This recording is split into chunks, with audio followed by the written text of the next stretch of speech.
बड़ा खुशनसीब है जिसे तू नसीब है, बड़ा खुशनसीब है जिसे तू नसीब है। उसे और चाहिए क्या जिसके तू करीब है, उसे और चाहिए क्या जिसके तू करीब है।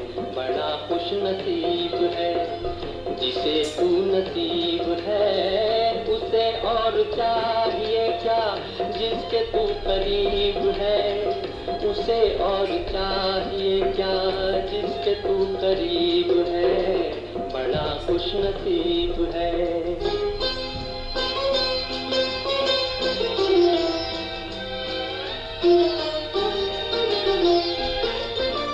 सदके जाए तेरी नजर के तीर चलाए जी भर भर के।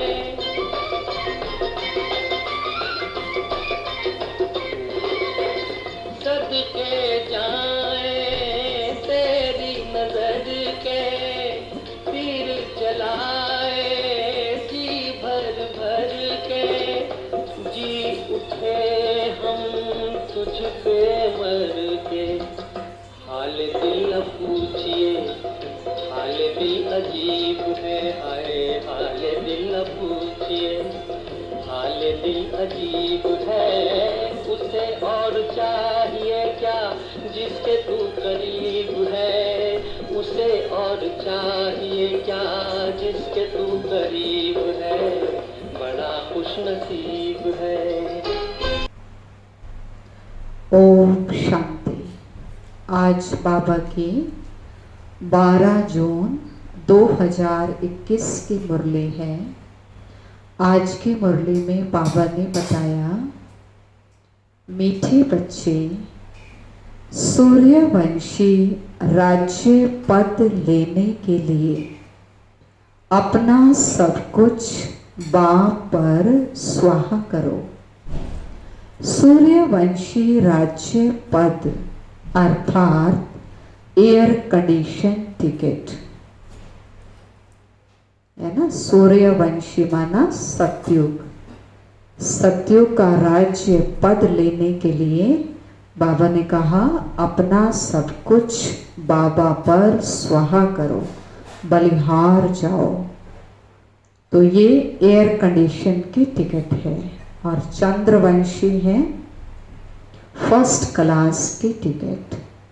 तो बाबा कहते ये आपके ऊपर है कि आप कौन सी टिकट लेना चाहते हैं। प्रश्न है, इस दुनिया में तुम बच्चों से अधिक खुश नसीब कोई भी नहीं। कैसे? बाबा ने बताया, तुम बच्चों के सम्मुख बेहद का बाप है, उनसे तुम्हें बेहद का वर्षा मिल रहा है। तुम इस समय बेहद बाप, टीचर और सतगुरु के बनकर उससे बेहद की प्राप्ति करते हो। दुनिया वाले तो उसे जानते भी नहीं, तो तुम्हारे जैसा खुश नसीब कैसे हो सकते हैं। गीत है, बड़ा खुश नसीब है वो जिसे तू नसीब है। ओम शांति। ब्राह्मण कुल भूषण बच्चे जानते हैं कि अभी हम ब्राह्मण संप्रदाय के हैं, फिर दैवी संप्रदाय बनेंगे। बच्चों को बाप बैठ समझाते हैं, जबकि बेहद का बाप सम्मुख है और उससे बेहद का वर्षा मिल रहा है। बाकी और क्या चाहिए। भक्ति मार्ग कब से चलता है ये किसी को नहीं पता। भक्ति मार्ग वाले भगत भगवान को अथवा ब्राइड ग्रूम को याद करते हैं, परंतु वंडर है कि उनको जानते नहीं। ऐसा कभी देखा कि सजनी साजन को ना जाने, नहीं तो याद कर ही कैसे सकती है। भगवान तो सबका बाप है। बच्चे बाप को याद करते हैं, परंतु पहचान बिना याद करना सब व्यर्थ हो जाता है। इसीलिए याद करने से कोई फायदा नहीं निकलता। याद करते कोई भी उस लक्ष्य को पाते नहीं। भगवान कौन है, उससे क्या मिलेगा, कुछ भी नहीं जानते। इतने सब धर्म, क्राइस्ट, बौद्ध आदि प्रीसेप्टर अथवा धर्म स्थापन करने वालों को उनके फॉलोअर्स याद करते हैं, परंतु उनको याद करने से हमको क्या मिलता है, कुछ भी नहीं पता। इससे तो जिस्मानी पढ़ाई अच्छी है। जिसका ये ना पता हो कि उसको याद करने से क्या मिलता है, बाबा कहता है इससे तो जिस्मानी पढ़ाई, लौकिक पढ़ाई अच्छी है। लक्ष्य तो बुद्धि में रहता है ना। बाप से क्या मिलता है, टीचर से क्या मिलता है और गुरु से क्या मिलता है, ये और कोई भी नहीं समझ सकते। तुम यहाँ बाप के, फिर टीचर के, फिर सतगुरु के बनते हो। बाप और टीचर से गुरु ऊंचा होता है। अब तुम बच्चों को निश्चय हुआ है कि हम बाप के बने हैं। बाबा हमको 5000 वर्ष पहले मुआफिक आकर स्वर्ग का मालिक बनाते हैं अथवा शांति धाम का मालिक बनाते हैं। बाबा कहते हैं, लाडले बच्चे, तुम मुझसे अपना वर्षा लेंगे ना? सब कहते हैं हाँ बाबा, क्यों नहीं लेंगे। अच्छा, चंद्रवंशी राम पद पाने में राजी होंगे? तुमको क्या चाहिए? बाप सौगात लेकर आए हैं।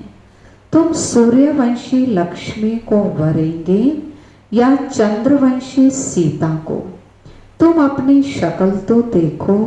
श्री नारायण को व श्री लक्ष्मी को वरने लायक हो। शक्ल मतलब बाबा ने कहा सीरत देखो, चलन देखो, कर्म देखो।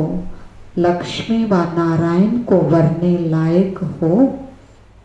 अब बाबा बैठ समझाते, हूबहू जैसे कल पहले समझाया था, फिर से समझा रहे हैं।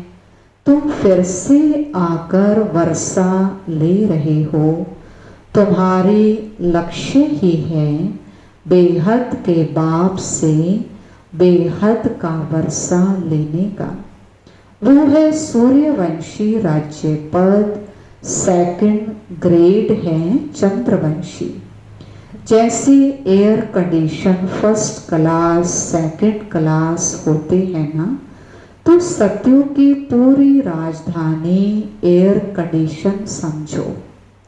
एयर कंडीशन से ऊंचा तो कुछ होता नहीं, फिर है फर्स्ट क्लास।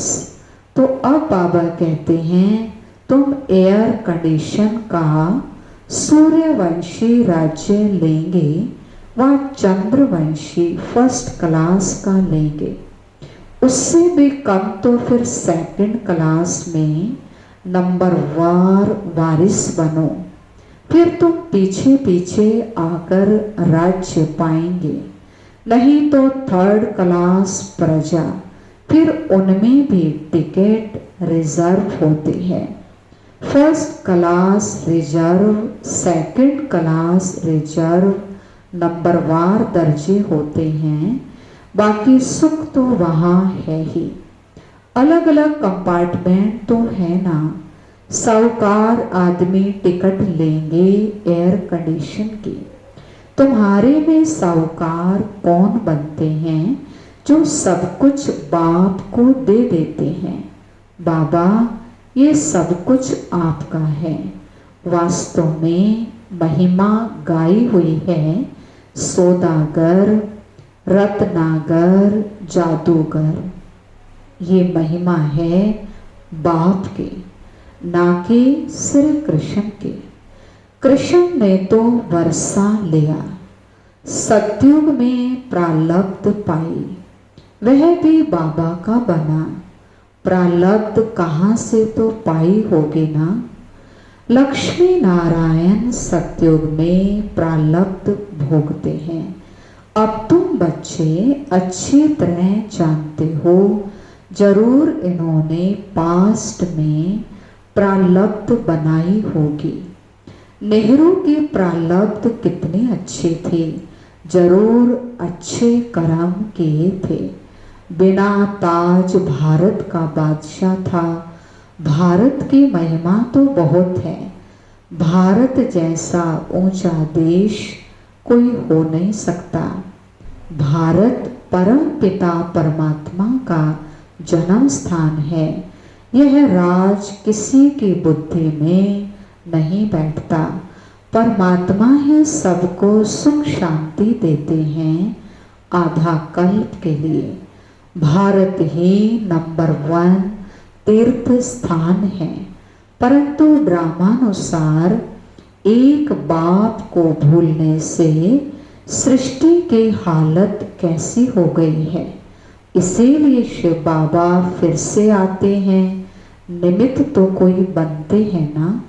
अब बाबा कहते अशरीरी भव, अपने को आत्मा निश्चय करो।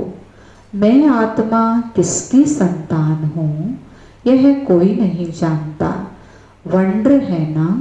कहते भी हैं ओ गॉड फादर रहम करो। शिव जयंती भी मनाते हैं, परंतु वह कब आए थे किसी को नहीं पता। और ये है 5000 वर्ष की बात। बाबा ही आकर नई दुनिया सतयुग स्थापन करते हैं।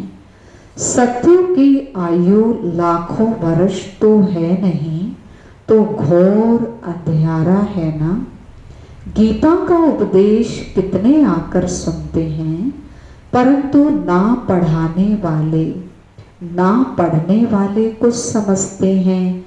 बाबा कितना सहज कर समझाते हैं। सिर्फ बाप को याद करो। ग्रस्त व्यवहार में रहते कमल फूल समान बनो। विष्णु को ही सब अलंकार दिए हैं। शंख भी दिया है, फूल भी दिया है। वास्तव में देवताओं को थोड़े दिया जाता है। ये कितनी गुह्य गंभीर बातें हैं ब्राह्मणों के अलंकार, परंतु ब्राह्मणों को कैसे देवें। आज ब्राह्मण हैं, कल शूद्र बन जाते हैं।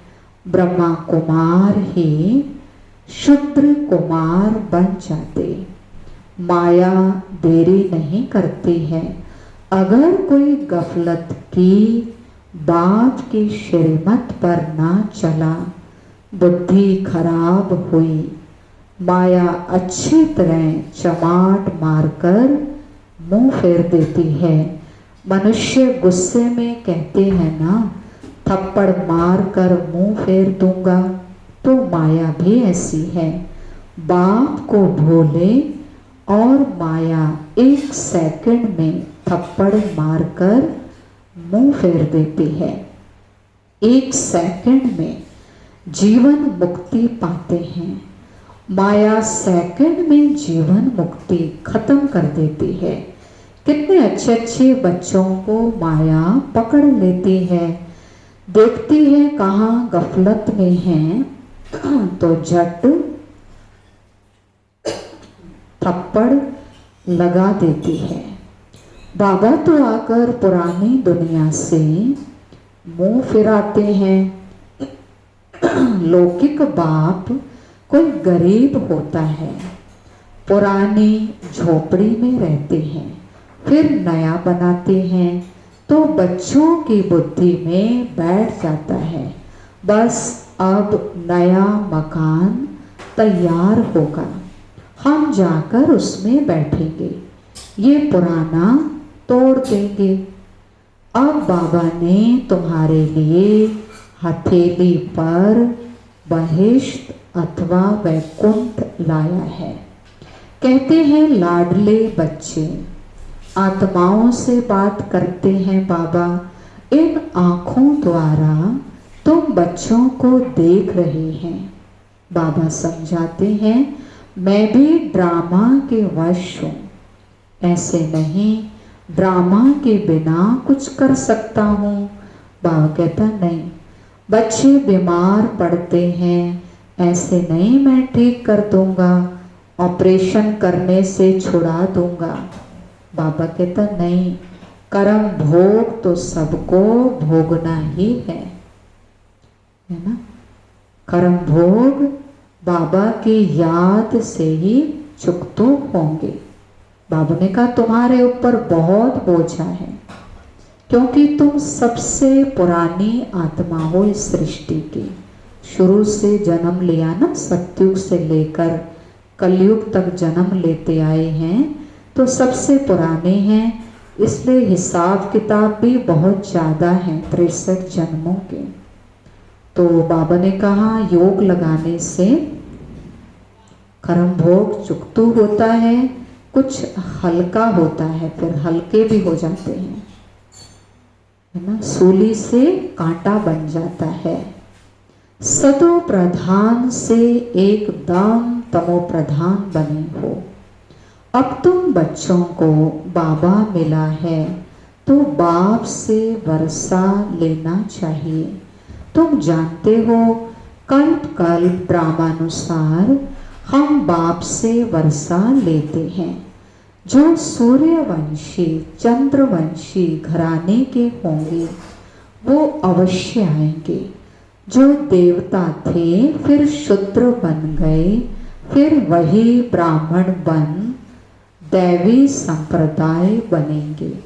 ये बातें बाप बिना कोई समझा नहीं सकता। बाप को तुम बच्चे कितने मीठे लगते हो। कहते हैं तुम वही कल्प पहले वाले मेरे बच्चे हो। मैं कल्प कल्प तुमको आकर पढ़ाता हूँ। कितने वंडरफुल बातें हैं। निराकार भगवानो वाच, शरीर से वाच करेंगे ना, शरीर अलग हो जाता तो आत्मा वाच नहीं कर सकती, बोल नहीं सकती है, आत्मा डिटैच हो जाती है। अब बाबा कहते अशरीरी भव, ऐसे नहीं कि प्राणायाम आदि चढ़ाना है, नहीं, समझना है मैं आत्मा अविनाशी हूँ। मेरी आत्मा में 84 जन्मों का पार्ट भरा हुआ है। बाप खुद कहते हैं मेरी आत्मा भी जो एक्ट करती है वह सब पार्ट भरा हुआ है। भक्ति मार्ग में वहाँ पार्ट चलता है, फिर ज्ञान मार्ग में यहाँ आकर ज्ञान देता हूँ, सृष्टि पर आकर। भक्ति मार्ग वालों को ज्ञान का पता ही नहीं। कोई ने शराब पिया नहीं तो टेस्ट का कैसे पता हो। ज्ञान भी जब लें तब पता चले कि ज्ञान में कितना सुख है, कितना आनंद है, कितनी शांति है, कितनी प्राप्ति है। बाबा कहते हैं ज्ञान से सद्गति होती है, तो परमात्मा ही आकर सरव की सद्गति करते हैं। बाबा कहते हैं मैं सरव का सद्गति दाता हूँ। सर्वोदया लीडर है ना, कितने किस्म किस्म के हैं। वास्तव में तो सर्व पर दया करने वाला बाप है। बाप से कहते हैं हे भगवान रहम करो, तो सब पर रहम वो करते हैं। बाकी सब हैं हद के रहम करने वाले। बाप तो सारी दुनिया को सतो प्रधान बनाते हैं, उसमें तत्व भी सतो प्रधान बन जाते हैं। ये काम है ही परमात्मा का। तो सर्वोदया का अर्थ कितना बड़ा है, एकदम सब पर दया कर लेते हैं। स्वर्ग की स्थापना में कोई भी दुखी नहीं होता। यहाँ वहाँ नंबर 1 फर्नीचर, वैभव आदि मिलते हैं। दुख देने वाले जानवर, मक्खी आदि कोई नहीं होते, मच्छर भी नहीं होते। वहाँ भी बड़े आदमी के घर में कितनी सफाई रहती है, कभी तुम मक्खी नहीं देखेंगे, कोई मच्छर आदि घुस ना सके। स्वर्ग में किसी की ताकत नहीं जो आ सके। गंध करने वाली कोई चीज वहाँ नहीं होती है। नेचुरल फूलों आदि की खुशबू रहती है। तुमको सूक्ष्म वतन में बाबा सोबी रस पिलाते हैं। अब सूक्ष्म वतन में तो कुछ भी है नहीं, ये सब साक्षात्कार होते हैं। वैकुंठ में कितने अच्छे अच्छे फूल बगीचे आदि होते हैं, सूक्ष्म वतन में थोड़े बगीचा रखा है। ये सब है साक्षात्कार। यहाँ बैठे हुए तुम साक्षात्कार करते हो। गीत भी बड़ा फर्स्ट क्लास है। तुम जानते हो हमको बाप मिला है, और क्या चाहिए। बेहद के बाप से बेहद का वर्षा लेते हैं, तो बाप को याद करना चाहिए। बाप की मत मशहूर है, श्रीमत से हम श्रेष्ठ से श्रेष्ठ बनेंगे। बाकी है सबकी आसुरी मत। इसीलिए वो जानते नहीं कि सतयुग में सदा सुख था, लक्ष्मी नारायण का राज्य था। छोटेपन में वही राधे कृष्ण हैं, उनके चरित्र आदि कुछ है नहीं। स्वर्ग में तो सब बच्चे बड़े फर्स्ट क्लास होते हैं, चंचलता की कोई बात ही नहीं होती है। अच्छा, वहाँ बच्चे भी बाबा ने कहा चंचलता नहीं करते, तंग नहीं करते, दुख नहीं देते हैं, शरारत नहीं करते, शांत रहते हैं, खुश रहते हैं। अच्छा, मीठे मीठे सिकिलधे बच्चों प्रति मात पिता बाप दादा का याद प्यार और गुड मॉर्निंग। रूहानी बाप के रूहानी बच्चों को नमस्ते। हम रूहानी बच्चों के रूहानी बाप दादा को नमस्ते नमस्ते। Diamond morning, good morning. धारणा के लिए मुख्य सार। जब इस पुरानी दुनिया से मुंह फेर लिया, तो फिर ऐसे कोई गफलत नहीं करनी है जो माया अपनी तरफ मुख कर ले। श्रीमत की अवज्ञा नहीं करनी है। बाबा से पूरा वर्षा लेना है। बाप पर अपना सब कुछ स्वाहा कर पक्का वारिस बन सतयुगी एयर कंडीशन की टिकट लेनी है। लक्ष्य को बुद्धि में रख कर पुरुषार्थ करना है। देवता बनना है ना, लक्ष्य है। तो बाबा ने कहा बुद्धि में रख के पुरुषार्थ करना है, लक्ष्मी नारायण जैसा। वरदान दिया बाबा ने, सेकंड में सर्व कमजोरियों से मुक्ति प्राप्त कर मर्यादा पुरुषोत्तम बनने वाले सदा स्नेही भव। सेकंड में सर्व कमजोरियों से मुक्ति प्राप्त कर मर्यादा पुरुषोत्तम बनने वाले सदा स्नेही भव। जैसे स्नेही स्नेह में आकर अपना सब कुछ न्योछावर व अर्पण कर देते हैं। स्नेही को कुछ भी समर्पण करने के लिए सोचना नहीं पड़ता। तो जो भी मर्यादाएं व नियम सुनते हो उन्हें प्रैक्टिकल में लाने अथवा सर्व कमजोरियों से मुक्ति प्राप्त करने की सहज युक्ति है। सदा एक बाप के स्नेही बनो। जिसके स्नेही हो निरंतर उसके संग में रहो तो रूहानियत का रंग लग जाएगा और 1 सेकंड में मर्यादा पुरुषोत्तम बन जाएंगे, क्योंकि स्नेही को बाप का सहयोग स्वतः ही मिल जाता है। स्लोगन है, निश्चय का फाउंडेशन मजबूत है तो संपूर्णता तक पहुंचना निश्चित है। बाबा ने कहा निश्चय का फाउंडेशन मजबूत है। बाबा में निश्चय, खुद में निश्चय, ड्रामा में निश्चय, ब्राह्मण परिवार में निश्चय। बाबा ने कहा सब प्रकार का निश्चय होना चाहिए। तो ये अगर ये फाउंडेशन है तो संपूर्ण बनना है, तो ये फाउंडेशन निश्चय का मजबूत होना चाहिए। अच्छा, ओम शांति।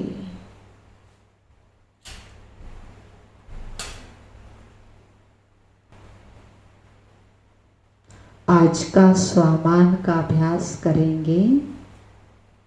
मैं सदा स्नेही आत्मा हूँ।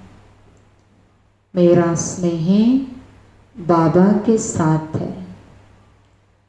सर्व संबंध बाबा से है, सर्व प्राप्तियां बाबा से हैं।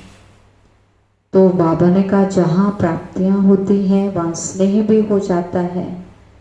तो बाबा के साथ मेरा दिल का स्नेह है, क्योंकि बाबा ही सब कुछ देने वाला है, सर्व प्राप्तियां कराने वाला है।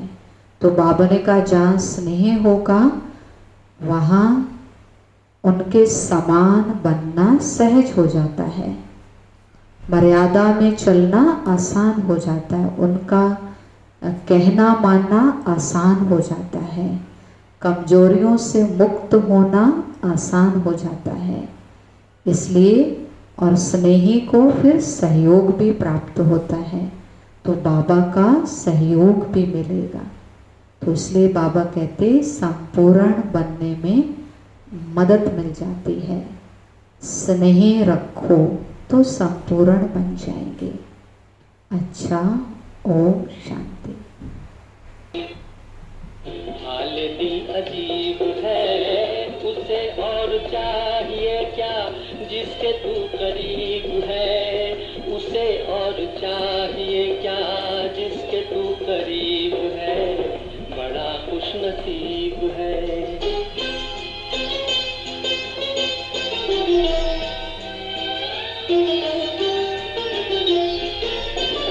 हम तो कहाँ थे तेरे काबिल, तेरा करम है तूने दिया दिल।